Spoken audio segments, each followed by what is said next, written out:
புத்தர்கிட்ட ஒருத்தன் போகிறான்.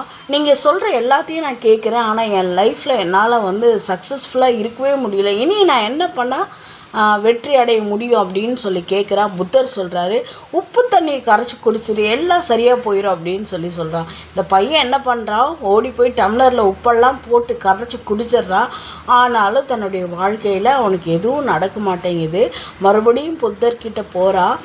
நீங்கள் சொன்ன மாதிரி நான் செஞ்சேன், டம்ளரில் உப்பு கரைச்சி போட்டு குடித்தேன், ஆனால் எதுவும் நடக்கல. என்ன டம்ளரில் கரைச்சி குடிச்சியா? நான் உப்பு தண்ணியை தான் குடிக்க சொன்னேனே தவிர அது டம்ளரில் கரைச்சி குடின்னு நான் சொல்லவே இல்லை. கடலில் போய் அந்த தண்ணியில் உப்பு கலந்து குடிச்சுப்பார் அப்படின்னு சொல்கிறாங்க. அவன் அப்போ குடிச்சு பார்க்குறான். அப்போ அந்த தண்ணியில் உப்பு கம்மியாக இருக்கிற மாதிரி தோணுது. அப்போது மறுபடியும் வந்து சொல்கிறான், நீங்கள் சொன்ன மாதிரி மறுபடியும் செஞ்சு பார்த்தேன், ஆனாலும் என் வாழ்க்கையில் என்னால் வெற்றி அடைய முடியலை அப்படின்னு சொல்கிறான். நான் வந்து அறிவுரைகள் சொல்கிறத வந்து நீ வெறும் டம்ளரில் மட்டும் உப்பு போட்டு குடிக்கிற மாதிரி அதை நீ ஃபாலோ பண்ணியன்னா உன்னால் வெற்றி அடைய முடியாது. கடல் தண்ணி போல் பறந்து விரிந்து அந்த அறிவுரைகளை ஃபாலோ பண்ணால் மட்டும்தான் உன்னால் சக்ஸஸ் ஆக முடியும் அப்படின்னு சொல்கிறாரு. அந்த பையனும் ரியலைஸ் பண்ணுறாரு.